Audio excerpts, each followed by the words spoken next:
ADSP의 1과목인 데이터의 2의 총정리 강의입니다. 강의는 47개의 소제목과 그 안에 출제 유형으로 구성이 되어 있습니다.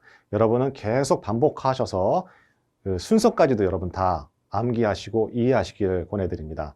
그러면 최소한 여러분 그 1과목에서는 80점 이하로는 득점을 안 하실 거예요. 대부분 다 80점 이상으로 득점하실 거라고 저는 자신 있게 말씀을 드립니다. 자, 작은 소제목 1번은 데이터의 정의입니다. 자, 데이터는 두 가지 특성이 있는데요. 하나는 객관적인 사실로서의 존재적 특성과 추론과 추정의 근거가 되는 당위적 특성, 이 두 가지 특성이 있습니다. 그러면 당위적 특성이 되기 위해서 어떤 추정과 추론을 하기 위해서 이 데이터들은 상호 연관 속에 있을 때 데이터의 가치가 있다는 것을 의미를 하게 되죠. 여러분 이제 그 다음에 그 소제목에서 학습을 하실 텐데요. DIKW 피라미드 구조에서도 데이터는 정보, 지식, 궁극적으로 지혜에 이르는 과정, 계층적인 구조를 우리는 DIKW 피라미드 구조라고 말씀하잖아요. 이때 이 데이터는 당위적 특성이라고 얘기할 수 있습니다. 따라서 당위적 특성일 때의 데이터는 개별 데이터로서 의미가 중요하지 않은 객관적인 사실이라고 할 수가 있어요. 따라서 문제에서 다음 중 데이터에 대한 설명 중 틀린 것은 라고 문제가 나오면 개별 데이터는 의미로서 중요한 객관적인 사실이다라고 나온다면 그건 오답이 된다는 거 다시 한번 체크하고 넘어가도록 하겠습니다. 자, 다음은 두 번째 소제목입니다. 데이터의 유형입니다.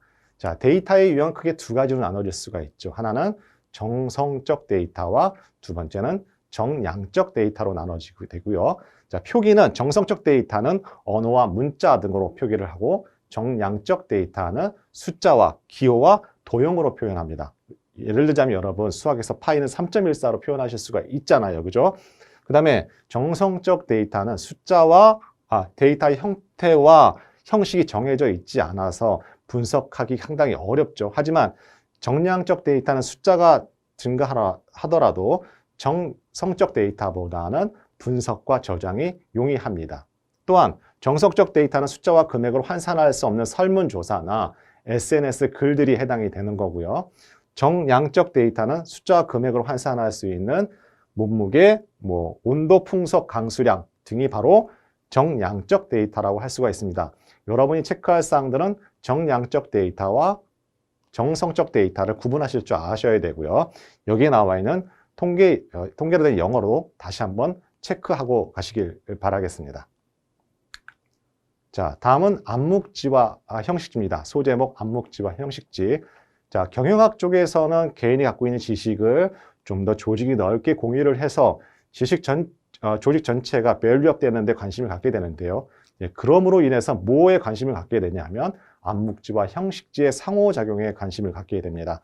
자, 암묵지라는 건 무엇이냐 하면 제가 ADSP 한 권으로 끝내기 이론 시간에 설명을 드렸지만 우리 노하우라고 생각하시면 되겠죠. 오랜 시간 동안 개인이 체화돼서 얻게 되는 또한 시행착오를 겪게 돼서 얻게 되는 보이지 않는 무형의 지식을 우리는 암묵지라고 하고 형식지라는 것은 말 그대로 유형화된 지식입니다. 형상화된 지식, 저장 매체와 같은 형상화된 지식을 우리는 형식지라고 하죠.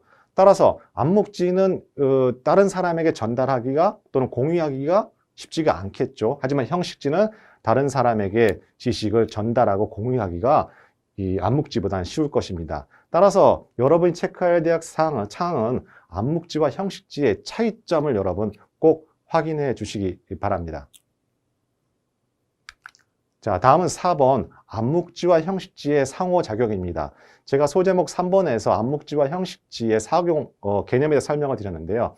이 암묵지와 형식지가 상호작용을 하면서 네 가지 개념이 도출이 됩니다. 그 첫 번째가 공통하고 두 번째가 표출화, 그 밑에가 연결화, 다시 내면화하고 되어 있는데요. 여러분 이거 암기하고 이해하실 때 어떻게 하신다고 그랬냐면 우리 김치 담그기로 예를 들어 설명을 드렸죠. 자, 공통화라는 개념은 제가 김장 담그는 그 기술 노하우가 있어요. 레시피가 저만의 오랜 동안 요리를 하다 보니까 저만의 노하우가 있는데 이걸 다른 사람에게 그걸 얘기를 해줄 때 그걸 공통화라고 그랬고요.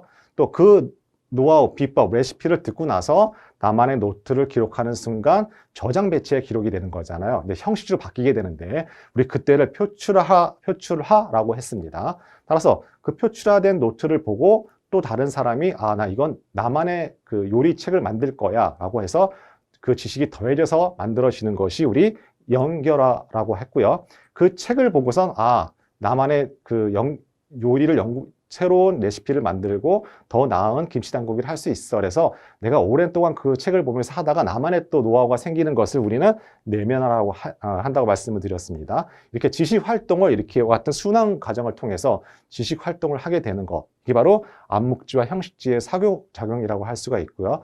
여러분이 중요하게 체크해야 할 사항들은 뭐냐면 이 네 가지 개념을 제가 사례로 지금 얘기했듯이 그와 같은 형식대로 여러분 기억하고 이해하시고 암기하셔야 되는 겁니다. 그래서 중요한 부분은 공통화랑 내면은 암묵지의 형태고요. 그죠? 표출화와 연결하는 형식지의 형태입니다. 자, 암묵지에서 형식지로 바뀌어가는 중간 단계는 표출하고 다시 형식지에서 암묵지로 또 전환되는 것은 내면화라는 거. 다시 한번 체크하고 넘어가시면 좋겠습니다. 그래서 여러분은 형식지와 암묵지의 상호작용의 개념, 네 가지 개념, 출제 빈도가 높기 때문에 꼭 확인하고 가시기 바랍니다. 자, 그럼 5번째입니다. 데이터와 정보의 관계인데요. 제가 그 1번에 데이터의 정의할 때 말씀을 드렸잖아요. 그죠? 그래서 DIKW 구조라는 것은 피라미드라는 건 무엇이냐 하면 데이터가 모이면 정보가 되고 정보를 통해서 지식을 얻어지게 되고 궁극적으로는 여러분 지혜 과정까지 가게 되는 것이 우리 DIKW 계층 구조라고 설명을 드릴 수가 있고요. 여러분 이 네 가지 D와 I와 KW가 정확하게 의미하는 바가 무엇인지 여러분 아셔야 됩니다. 제가 데이터에 정의할 때 이 데이터는 어떤 특성이라고 말씀드렸죠? 당위적 특성이라고 말씀을 드렸죠. 자, 여기서 말하는 데이터는 존재 형식을 불문하고 타 데이터와 연관관계가 없고 단순한 수치에 불과한 것입니다. 그래서 여러분 이 보기도 알고 계셔야 됩니다. 보기가 그대로 시험 문제 출제가 되기 때문에. 그래서 연필 가격이 있는데 A마트는 100원이고 B마트는 200원이다. 이게 단순한 데이터의 수치만 나타내는 게 되는 거고요. 그 다음에 정보, 인포메이션이라는 건 무엇이냐면 이런 연관관계 속에서 어떤 의미를 부여하는 게 키워드가 의미 부여입니다. 의미를 부여하는 것이 정보입니다. 따라서 A마트의 연필이 더 B마트보다 싸다. 이렇게 의미를 부여하게 되죠. 지식은 무엇이냐면 이와 같은 축적된 정보를 통해서 어떤 예측된 결과물이 나오게 되는 게 지식인데요. 그럼 상대적으로 저렴한 A마트에서 연필을 사야겠다라고 하는 예측된 결과물이 나오게 되죠.